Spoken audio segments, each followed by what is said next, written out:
Hello students, सभी को good evening. 12th business study में हम पढ़ रहे हैं ऑर्गेनाइजेशन या संगठन। ऑर्गेनाइजेशन या संगठन में मैंने आप लोगों को अभी तक संगठन के जो दो स्ट्रक्चर है उसके बारे में बताया, कार्यात्मक संगठन ढांचा और प्रभागीय संगठन ढांचा। दोनों का मीनिंग बताया, दोनों की विशेषताएं बताई, दोनों के लाभ बताए और दोनों में अंतर बताया। कार्यात्मक संगठन ढांचा और प्रभागीय संगठन ढांचा एक इम्पॉर्टेंट क्वेश्चन है बोर्ड एग्ज़ाम की दृष्टि से भी। इसमें मैंने कल आप लोगों को बहुत ही बढ़िया तरीके से इसके पहले वाले वीडियो में अंतर उसके समझाए थे। आज मैं उसी में आगे कड़ी में संगठन का वर्गीकरण, क्लासिफिकेशन ऑफ ऑर्गेनाइजेशन, कि जब संगठन का क्लासिफिकेशन किया जाएगा तो कितने प्रकार का संगठन होता है। तो यहाँ पर संगठन का वर्गीकरण जब पूछा जाएगा तो दो प्रकार के संगठन होते हैं। एक होता है औपचारिक संगठन और दूसरा होता है अनौपचारिक संगठन। इन दोनों संगठन को आज हम समझने वाले हैं कि औपचारिक संगठन किसे कहते हैं और अनौपचारिक संगठन किसे कहते हैं। देखिए, संगठन शब्द से तो हम परिचित हैं। संगठन मतलब प्रबंध का एक कार्य है या प्रबंध के जो उद्देश्य है, जो प्लानिंग है, उस प्लानिंग को जब कार्य रूप में अलग अलग बांटने के लिए संगठन या स्ट्रक्चर खड़ा किया जाता है। तो दो प्रकार का वर्गीकरण होता है। संगठन का दो प्रकार होते हैं, एक औपचारिक संगठन होता है, दूसरा अनौपचारिक संगठन होता है। देखिए, संगठनों को दो भागों में वर्गीकृत किया जाता है, औपचारिक और दूसरा अनौपचारिक।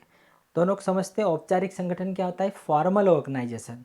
अभी पहले तो मैं दोनों शब्दों को समझा देता हूँ, औपचारिक और अनौपचारिक। अब ये औपचारिक क्या होता है, अनौपचारिक क्या होता है? औपचारिक का मतलब फॉर्मल।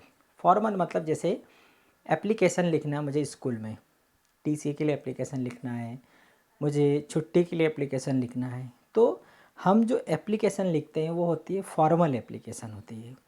मतलब वो एक निश्चित फॉर्मेट में होती है, उसी फॉर्मेट में हमें लिखना होता है। तो जितने भी ऑफिशियल पत्र होते हैं वह सभी ऑफिशियल पत्र फॉर्मेट में होते हैं, फॉर्मल होते हैं, इसलिए हम उसे फॉर्मल बोलते हैं। तो इसी प्रकार से फॉर्मल मतलब औपचारिकताएं जिसमें निभाना पड़ती है वो कहलाता है औपचारिकता। और अनौपचारिक का मतलब होता है जैसे हमें किसी फ्रेंड को लेटर लिखना है, रिश्तेदार को लेटर लिखना है, या किसी को कुछ भी बोलना है, तो उसका कोई औपचारिक ढंग नहीं होता है, उसका कोई एक तरीका नहीं होता है, उसका कोई फॉर्मेट नहीं होता है। हमारे मन में जैसा आता है वैसा हम लिख देते हैं। तो ये औपचारिक और अनौपचारिक दोनों का अर्थ मैंने बताया।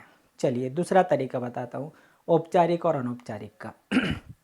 जैसे हमारी दो प्रकार की शिक्षाएं होती है, एक औपचारिक शिक्षा होती है और दूसरी अनौपचारिक शिक्षा होती है।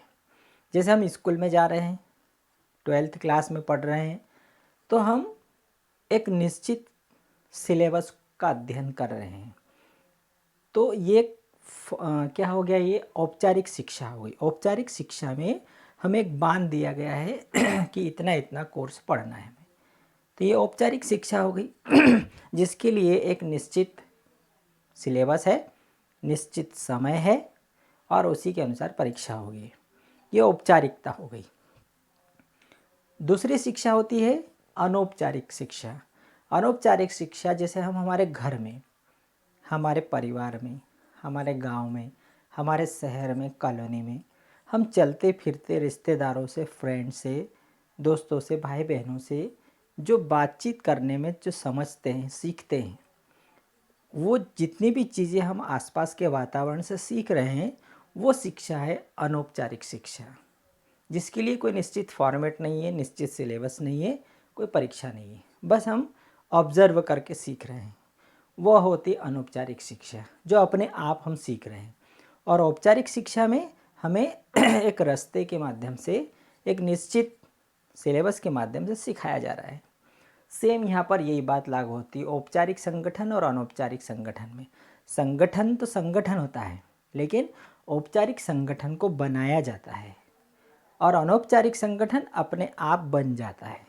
अब इन दोनों को समझ लेते हैं कि औपचारिक संगठन क्या होता है। मतलब आप क्लियर हो गया होगा कि एक ऐसा संगठन जिसको बनाया जाता है, औपचारिक संगठन को बनाया जाता है। चलिए समझते हैं। जब किसी व्यावसायिक संस्था में, हम किससे रिलेटेड पढ़ रहे हैं, प्रबंध के बारे में पढ़ रहे हैं। प्रबंध का कार्य है संगठन, और संगठन का काम कहाँ पर होगा, व्यावसायिक संस्था में होगा, फर्म में होगा, कंपनी में होगा, मतलब व्यावसायिक संस्था में। जब किसी व्यावसायिक संस्था में कार्य करने वाले व्यक्तियों के, भाई संगठन में कौन लोग होंगे, काम करने वाले व्यक्ति होंगे। तो किसी व्यावसायिक संस्था में कार्य करने वाले व्यक्तियों के कार्य क्षेत्र तथा उसकी स्थिति को, कार्य करने वाले व्यक्तियों का कार्य क्षेत्र होगा कि उसको कितना काम करना है और उसकी स्थिति क्या होगी, ये दो चीज़ें होगी। भाई यदि मैं एक टीचर हूँ तो मेरा कार्य का क्षेत्र होगा, साथ में मेरी एक पोजीशन होगी, मेरा एक पद होगा। तो इसी प्रकार से एक व्यावसायिक संस्था में कार्य करने वाले व्यक्तियों के कार्य क्षेत्र और उनकी स्थिति को निश्चित करके उनकी स्थिति को और कार्य क्षेत्र को निश्चित करना होगा, और उनके कर्तव्य, अधिकार व पारस्परिक संबंधों की स्पष्ट व्याख्या कर दी जाती है। भाई उसका कार्य क्षेत्र और उसकी स्थिति को निश्चित करके उसके अधिकार, उसके कर्तव्य और पारस्परिक संबंध, एक अधिकारी दूसरे अधिकारी या एक कर्मचारी दूसरे कर्मचारी के बीच क्या संबंध होगा, जब इनको निश्चित, इनकी स्पष्ट व्याख्या कर दी जाती है तो यह औपचारिक संगठन कहलाता है। समझ गए होंगे। एक व्यावसायिक संस्था में कार्य करने वाले व्यक्तियों के बीच में उनके कार्य क्षेत्र, उनकी स्थिति, उनके अधिकार, कर्तव्य और दायित्वों को जब निश्चित कर दिया जाता है तो वो संगठन कहलाता है औपचारिक संगठन। सरल भाषा में, संगठन के अंतर्गत जितने भी लोग काम कर रहे हैं, हर एक व्यक्ति को अपने कार्य क्षेत्र, अपनी पोजीशन, अपने अधिकार, कर्तव्य के बारे में बताया जाता है, वह संगठन कहलाता है औपचारिक संगठन। मतलब हमने यहाँ पर एक संगठन का निर्माण किया है तो वो कहलाया है औपचारिक संगठन। इस प्रकार के संगठन में सत्ता का भारार्पण ऊपर से नीचे की ओर किया जाता है। औपचारिक संगठन बनाया गया है, सबसे बड़ा अधिकारी, उच्च स्तर, मध्य स्तर, निम्न स्तर, तो ऊपर से लगाकर नीचे तक अधिकारी होंगे, और उसमें जो भारार्पण है, अधिकारों का जो भारार्पण है, उच्च अधिकारी अपने अधीनस्थ कर्मचारी को अधिकार देगा। मतलब इस प्रकार के संगठन में सत्ता का जो भारार्पण है ऊपर से नीचे की ओर किया जाता है, मतलब उच्च अधिकारी से निम्न अधिकारी की ओर भारार्पण होता है। तथा संगठन संरचना का निर्माण संस्था के उद्देश्यों को प्राप्त करने के लिए किया जाता है। वह संगठन क्यों बनाया जाता है, संस्था के उद्देश्यों को प्राप्त करने के लिए। हर एक एक्टिविटी उद्देश्यों को, संस्था के उद्देश्यों को प्राप्त करने के लिए की जाती है। 3 बातें आ गई। व्यावसायिक संस्था में काम करने वाले कर्मचारियों के कार्य क्षेत्र, उसकी पोजीशन, अधिकार, कर्तव्य, उत्तरदायित्व का निर्धारण। दूसरा, भारार्पण ऊपर से नीचे होता है, और संस्था के उद्देश्यों को प्राप्त करने के लिए संगठन की संरचना की जाती है। इस प्रकार के संगठन को औपचारिक संगठन कह लेते हैं। चलिए, चेस्टर आई बर्नार्ड ने परिभाषा दी है। एक संगठन उस समय औपचारिक माना जाता है। भाई किसी भी संगठन को हम औपचारिक कब मानेंगे, जबकि 2 या 2 से अधिक व्यक्तियों की क्रियाएं सामान्य उद्देश्य की पूर्ति के लिए जागरूकता के साथ समन्वित की जाती है। 2 या 2 से अधिक, संगठन का मतलब होता है एक से संगठन नहीं होता, कम से कम 2, और अधिक से अधिक कितने भी, कम से कम 2 लोगों के बीच की जो क्रियाएं हैं सामान्य उद्देश्य की पूर्ति के लिए जागरूकता के साथ समन्वित की जाती है। जागरूकता के साथ मतलब जानबूझकर, समझकर उनको कोऑर्डिनेट किया जाता है, उसे कहा जाता है औपचारिक संगठन। चलिए, यह समझ में आ गया होगा औपचारिक संगठन से आशय और उसकी परिभाषा। विशेषताएं देख लेते हैं। इसी के आधार पर 4-5 विशेषताएं आप ऐसे मन से बता सकते हो। औपचारिक संगठन की स्थापना स्वैच्छिक जागरूकता के साथ निर्धारित उद्देश्यों की प्राप्ति के लिए की जाती है। पहला ही पॉइंट आ गया, इसकी विशेषता हम बता सकते हैं कि इस औपचारिक संगठन का निर्माण निर्धारित उद्देश्यों की प्राप्ति के लिए किया जाता है। औपचारिक संगठन की स्थापना निर्धारित उद्देश्यों की प्राप्ति के लिए की जाती है। वे औपचारिक संगठन बनाया ही जाता है उद्देश्यों को प्राप्त करने के लिए, जो निर्धारित उद्देश्य है वो। दूसरा, इसमें प्रत्येक स्तर पर अधिकारियों के अधिकारों, कर्तव्य, उत्तरदायित्व की स्पष्ट रूप से व्याख्या कर दी जाती है। दूसरी बात आ गई, प्रत्येक काम करने वाले अधिकारी कर्मचारी के अधिकार, कर्तव्य, उत्तरदायित्व की स्पष्ट व्याख्या होती है। तीसरी विशेषता, यह आदर्श संबंधों पर आधारित होता है।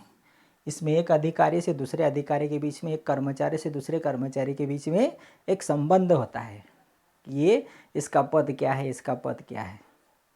चौथा, इसमें सत्ता का भारार्पण ऊपर से नीचे की ओर होता है। चौथी बात, सत्ता का भारार्पण ऊपर से नीचे होता है, उच्च अधिकारी, फिर नीचे का अधिकारी, फिर नीचे का अधिकारी। इसमें आदेश की एकता का प्रयोग किया जाता है, ऊपर से नीचे आदेश की एकता का पालन किया जाता है, एक ही व्यक्ति के आदेश का पालन किया जाता है। इसमें संगठन चार्टों का प्रयोग किया जाता है, एक निश्चित फॉर्मेट होता है, चार्ट होता है। इस संगठन में निश्चित प्रणालियाँ, नियम, नीतियाँ, पद्धतियाँ व संचार व्यवस्था के अधीन कार्य होता है। भाई जो औपचारिक संगठन होता है उसकी एक निश्चित सिस्टम होता है, कोई मनमाने ढंग से कोई मैसेज नहीं भेजा जाता, एक निश्चित सिस्टम होता है, उसके नियम होते हैं, नीतियाँ होती है, उसकी पद्धतियाँ होती है और एक निश्चित संचार व्यवस्था होती है मैसेज को पास करने के लिए। चलिए फिर आठवीं बात, इस प्रकार का संगठन पोजीशन को आधार बिंदु मानकर चलता है। हर एक कर्मचारी की पोजीशन होती है। इसमें श्रम विभाजन के सिद्धांत पर आधारित होता है। हर एक व्यक्ति को योग्य कार्य सौंपा जाता है, श्रम का विभाजन किया जाता है, मतलब ये संगठन श्रम विभाजन पर आधारित होता है। इसमें सत्ता की निश्चित क्रमबद्धता होती है जिसका पालन किया जाना आवश्यक है। सत्ता की क्रमबद्धता, उच्च स्तर से निम्न स्तर तक सत्ता की क्रमबद्धता होती है। तो ये 10 क्या है इसकी विशेषताएं हैं। कोई सी भी हम 5 विशेषताएं लिख सकते हैं बहुत ही आसान तरीके से, ठीक है। चलिए अब इसके लाभ देख लेते हैं, औपचारिक संगठन के लाभ। पहला लाभ है, प्रत्येक व्यक्ति के अधिकार सुपरिभाषित होते हैं, मतलब यहाँ पर टकराव की स्थिति नहीं बनती। हर एक कर्मचारी, हर एक अधिकारी के अधिकारों को स्पष्ट कर दिया जाता है, पहला लाभ। दूसरा, श्रम विभाजन के सिद्धांतों पर आधारित है, अतः विशिष्टीकरण के सभी लाभ प्राप्त होते हैं। भाई योग्य व्यक्ति को योग्य कार्य सौंपना मतलब विशिष्टीकरण, तो उसका लाभ प्राप्त होता है। तीसरा, यह औपचारिक संगठन संस्थागत उद्देश्यों को प्राप्त करने में बहुत सहायक होते हैं क्योंकि सभी बातें नियोजित और स्पष्ट होती है, सब काम प्लानिंग से होता है, इसलिए संस्था के उद्देश्य आसानी से प्राप्त किए जा सकते हैं। चौथा, विभिन्न क्रियाओं व्यक्तियों के मध्य समन्वय स्थापित करने में सुविधा होती है। हर एक व्यक्ति और उसकी क्रियाओं में कोऑर्डिनेशन आसानी से हो जाता है। सभी कार्य नियमानुसार होते हैं। इसमें व्यक्ति विशेष का महत्व समाप्त हो जाता है, उसके स्थान पर विशिष्ट प्रणाली का महत्व होता है। इसमें व्यक्ति का महत्व नहीं होता, औपचारिक संगठन में सिस्टम का महत्व होता है, प्रणाली का महत्व होता है, उसके अनुसार ही काम करना होता है। इसमें निष्पादन का प्रमाप निश्चित होने का नियंत्रण का कार्य भी सरल हो जाता है। पे निष्पादन के लिए एक प्रमाप निर्धारित कर दिया जाता है कि इतने समय में ये कार्य होना चाहिए, मतलब कंट्रोल भी होता है। तो ये सभी क्या है, इसके लाभ हो गए। अब दोष देख लेते हैं। औपचारिक संगठन के दोष क्या हैं? अव्यक्तिगत संगठन होने के कारण इसमें मानवीय भावनाओं को ध्यान में नहीं रखा जाता। इसमें व्यक्ति का महत्व नहीं है, सिस्टम का महत्व है, संगठन का महत्व है, इसलिए मानवीयता को ध्यान में नहीं रखा जाता। दूसरा, यांत्रिक रूप से काम लिया जाता है। हर एक व्यक्ति को पोजीशन दे दी गई, अधिकार दे दिया, कर्तव्य दे दिया, मशीन की तरह काम करता रहता है। तीसरा, इसमें कर्मचारियों की पहल शक्ति समाप्त हो जाती है। व्यक्ति की एक लिमिटेशन बांध दिए, मतलब वो अपने तरीके से काम नहीं कर सकता, अपना भी दिमाग नहीं लगा सकता। इस संगठन में कार्य निर्धारित नियम, विधि, पद्धति के अनुसार किया जाता है, अतः कार्य निष्पादन में लोचता नहीं रहती है। कार्य को जो कंप्लीट किया जाता है तो उसमें परिवर्तन नहीं किया जा सकता, कठोरता आ जाती है। इसमें अधिकारों के भारार्पण पर बल दिया जाता है, अतः अधिकारों के दुरुपयोग की आकांक्षा बनी रहती है। अधिकारों का दुरुपयोग होता है, हर एक उच्च अधिकारी अपने अधीनस्थ पर अधिकार जमाता है। इस संगठन में नौकरशाही प्रणाली का विकास होता है, मतलब हर एक अधिकारी अपने नौकर का शोषण करना चाहता है। तो ये सभी क्या है, उसके दोष हो गए। तो औपचारिक संगठन की विशेषताएं, उसके लाभ, उसके दोष, उसका आशय, ये आप लोगों को समझ में आ गया होगा। चलिए अब दूसरा संगठन बता रहा हूँ मैं, कौन सा, अनौपचारिक संगठन। औपचारिक संगठन बनाया जाता है, पहले मैंने बताया था। अनौपचारिक संगठन अपने आप बनता है। अपने आप बनता है मतलब इसके लिए किसी प्रकार की कोई नियम, पद्धति, औपचारिकता की आवश्यकता नहीं है। ये अपने आप बनते हैं, अपनी आवश्यकताओं के अनुरूप ग्रुप बन जाते हैं। वो कहलाता है अनौपचारिक संगठन। देखिए, यदि कर्मचारियों के पारस्परिक संबंधों को स्पष्ट करने के लिए किसी प्रकार की औपचारिकता का प्रयोग नहीं होता तो उसे अनौपचारिक संगठन कहते हैं। कर्मचारियों के पारस्परिक संबंधों को स्पष्ट करने के लिए, जो कर्मचारी है उनके बीच के जो पारस्परिक संबंध है उनको स्पष्ट करने के लिए किसी प्रकार की औपचारिकता का प्रयोग नहीं होता तो उसे अनौपचारिक संगठन कहते हैं। सरल शब्दों में, संस्था में कार्यरत व्यक्तियों के मध्य अनायास ही पैदा हुए सामाजिक व मनोवैज्ञानिक संबंधों से जो क्रियाएं तथा आपसी समझ विकसित हो जाती है उसे कहा जाता है अनौपचारिक संगठन। एक व्यावसायिक संस्था है, उपक्रम है, कंपनी है, फर्म है, उसमें काम करने वाला जो वर्ग है, कर्मचारी वर्ग है, उनके बीच में अनायास ही सामाजिक और मनोवैज्ञानिक संबंध पैदा हो जाते हैं। सामाजिक और मनोवैज्ञानिक मतलब जब कर्मचारियों की कोई मांग रहती है तो अपने आप में उनका एक ग्रुप बन जाता है, या फिर सामाजिकता के कारण, क्षेत्र के आधार पर, भाषा के आधार पर जब उनके बीच में ग्रुपों का निर्माण होता है कर्मचारियों के बीच में, और जो क्रियाएं और आपसी समझ विकसित हो जाती है उनके बीच में, वही संगठन औपचारिक संगठन का रूप ले लेते हैं। मतलब ये अपने आप बन जाते हैं, भाषा के आधार पर, क्षेत्र के आधार पर, आपसी समझ के आधार पर और अपनी अपनी आवश्यकताओं के आधार पर, मनोवैज्ञानिकता के आधार पर या सामाजिकता के आधार पर जब क्रियाएं, आपसी समझ विकसित हो जाती है तो उसे कहते हैं अनौपचारिक संगठन। ये अपने आप बन जाते हैं। फॉर एग्जाम्पल, जैसे हमारी स्कूल है, स्कूल में हम क्लास वाइज बैठते हैं, ये औपचारिक संगठन हो गया, क्योंकि हमें हमारी क्लास के हिसाब से बिठाया गया, ये बनाया गया। लेकिन छुट्टी के समय में हम गांव वाइज अलग हो जाते हैं, क्षेत्र वाइज अलग हो जाते हैं, हॉस्टल वाले अलग हो जाते हैं, रुचि वाइज अलग अलग हो जाते हैं। मतलब हमारा जैसा ग्रुप होता है अपने आप वो ग्रुप बन जाते हैं। बच्चे मैदान में ग्रुप में घूमते रहते हैं, तो वो जो अपने आप ग्रुप बनते हैं वो है अनौपचारिक संगठन, जो अपने आप बने हैं, अपनी रुचि के अनुसार, अपनी आवश्यकता के अनुसार, अपनी भाषा के अनुसार, अपने क्षेत्र के अनुसार, वो अनौपचारिक संगठन। और क्लास में बैठ रहे हैं वो औपचारिक संगठन। समझ गए होंगे आप लोग। चलिए इसकी परिभाषा देख लेते हैं हम। कीथ डेविस ने परिभाषा दी है, अनौपचारिक संगठन व्यक्तिगत और सामाजिक संगठनों का ऐसा जाल है जिसे स्थापित करने के लिए किसी औपचारिक संगठन की आवश्यकता नहीं पड़ती है। अनौपचारिक संगठन के लिए औपचारिक संगठन की आवश्यकता नहीं पड़ती है, या दूसरे शब्दों में अनौपचारिक संगठन वह संगठन है जो औपचारिक संगठन नहीं है। सीधी सी भाषा है, अनौपचारिक संगठन उसे कहते हैं जो औपचारिक संगठन नहीं है। चलिए अब इसकी विशेषताएं देख लेते हैं। औपचारिक संगठन का निर्माण स्वतः होता है, अपने आप में होता है।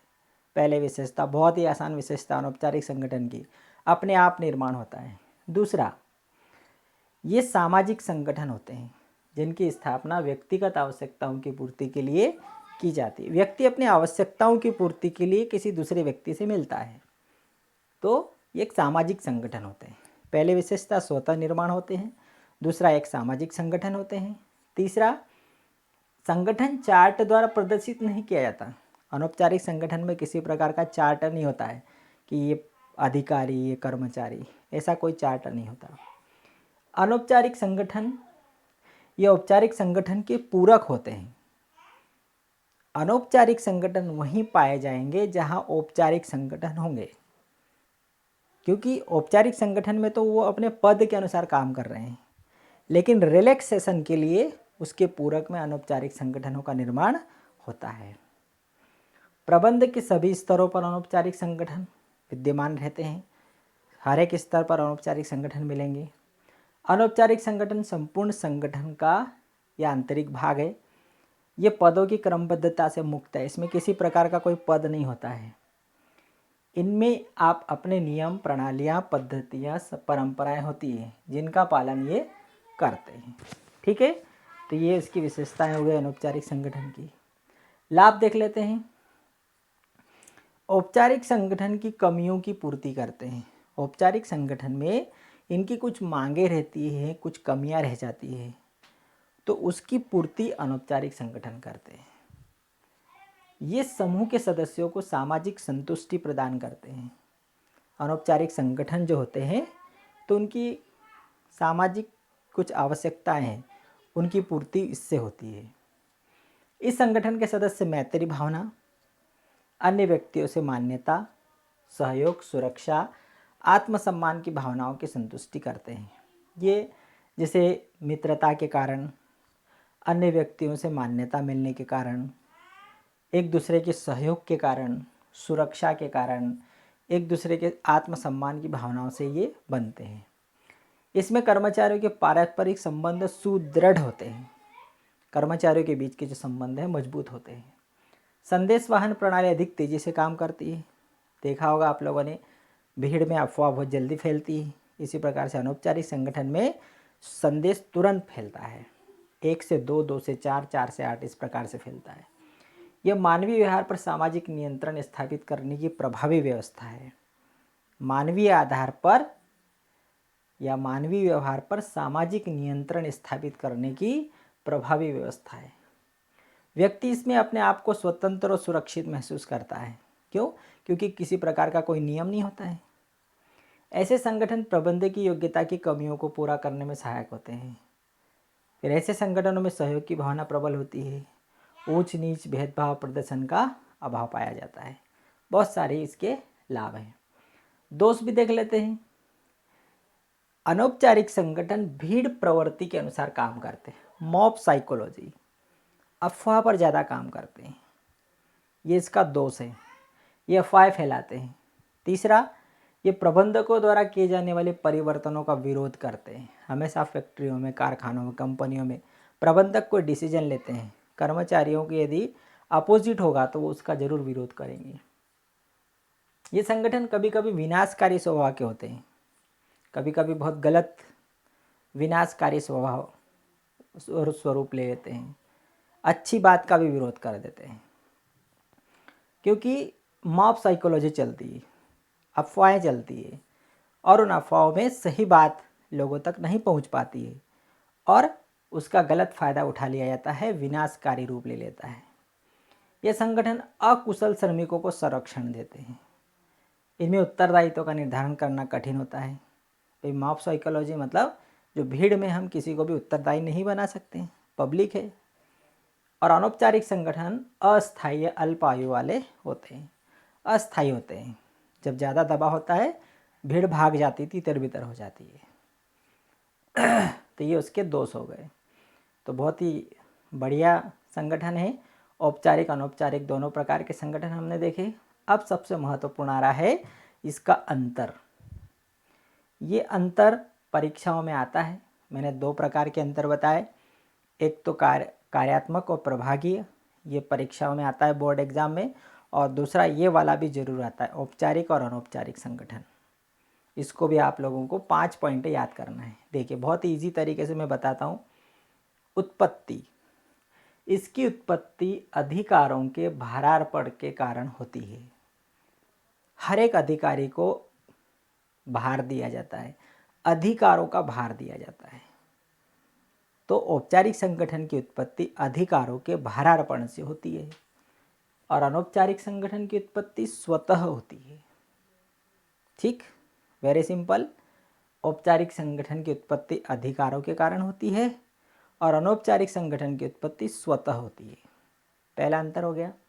उद्देश्य, तकनीकी उद्देश्यों की पूर्ति के लिए औपचारिक संगठन का निर्माण किया जाता है और सामाजिक संतुष्टि प्राप्त करने के लिए निर्माण होता है। भाई ये तो तकनीकी उद्देश्य, चलो दूसरी भाषा में बोलता हूँ। व्यावसायिक संस्था के उद्देश्यों को प्राप्त करने के लिए औपचारिक संगठन का निर्माण होता है और अनौपचारिक संगठन का निर्माण सामाजिक संतुष्टि के लिए होता है। जो ग्रुप होते हैं, लोग होते हैं, अपनी सामाजिक संतुष्टि के लिए इसका निर्माण करते हैं। ठीक है। तीसरा पॉइंट, ये नियोजित और अधिकृत होते हैं, मतलब प्लान्ड ऑर्गेनाइजेशन होते हैं, मतलब इनका निर्माण किया जाता है। नियोजित मतलब इनको प्लानिंग के साथ निर्माण होता है और ये अनियोजित होते हैं। अनियोजित मतलब इनकी कोई प्लानिंग नहीं होती। ये नियोजित होते हैं, ये अनियोजित होते हैं। सीधी सी सरल भाषा में औपचारिक संगठन नियोजित होते हैं, अनौपचारिक संगठन अनियोजित होते हैं। औपचारिक संगठन वृहद होते हैं, बड़े आकार होता है, और अनौपचारिक संगठन छोटे होते हैं। औपचारिक संगठन स्थायी होते हैं, अनौपचारिक संगठन अस्थायी होते हैं। औपचारिक एवं आवश्यकता के अनुरूप इनकी की जाती है संरचना, मतलब आवश्यकता के अनुरूप इनका निर्माण किया जाता है और सदस्यों की भावना और रुचि के अनुरूप इनका निर्माण होता है। इसमें सदस्यों के मध्य अव्यक्ति के संबंध होते हैं, किसी प्रकार का व्यक्तिगत टच नहीं होता है, जबकि इसमें व्यक्तियों या सदस्यों के मध्य व्यक्तिगत संबंध होते हैं। इसमें किसी प्रकार का व्यक्तिगत संबंध नहीं होता, इसमें व्यक्तिगत संबंध पाया जाता है। संप्रेषण की गति धीमी होती है। सरकारी ऑफिसों में जो आदेश है वो धीरे धीरे आते हैं, लेकिन अनौपचारिक संगठन में संप्रेषण की गति तीव्र होती है। पब्लिक में मैसेज बहुत जल्दी फैलता है। तो औपचारिक संगठन में संप्रेषण मतलब संदेश धीमी गति से जाता है, जबकि अनौपचारिक संगठन में बहुत तीव्र गति से फैलता है।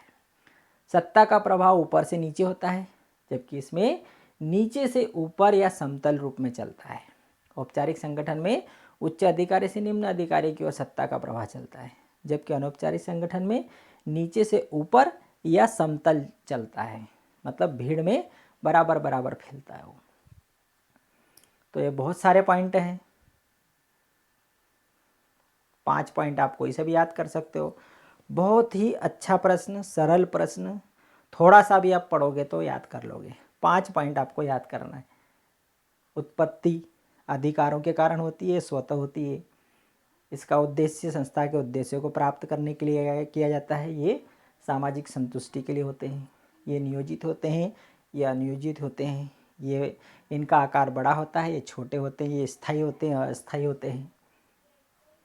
इसमें सदस्यों में कोई व्यक्तिगत संबंध नहीं होता है, इनमें व्यक्तिगत संबंध होते हैं। संप्रेषण तीव्र गति से होता है, इसमें संप्रेषण धीमी गति से होता है। सत्ता का प्रवाह ऊपर से नीचे चलता है, इसमें समतल चलता है। बस 5 पॉइंट हो गए। बहुत ही आसान तरीके से औपचारिक अनौपचारिक संगठन में अंतर आप कर सकते हो। ठीक है। तो यहाँ पर संगठन वाला जो पार्ट है, इसमें आपको बहुत ही इम्पोर्टेंट मैंने क्वेश्चन बता दिए हैं। कार्यात्मक संगठन, प्रभागी संगठन को भी बहुत आसान तरीके से समझाया पिछले वीडियो में, और अभी औपचारिक और अनौपचारिक संगठन, ये भी सबसे इम्पॉर्टेंट है बोर्ड परीक्षा के माध्यम से। दोनों में ये अंतर आप ज़रूर तैयार कर लेना। ठीक है। वीडियो अच्छा लगे तो उसे लाइक करिए, शेयर करिए, सब्सक्राइब करिए, अपने दोस्तों को बताइए, और अगले वीडियो के लिए आप बेल आइकन को ज़रूर दबाइए। ठीक है। Okay, thank you, bye.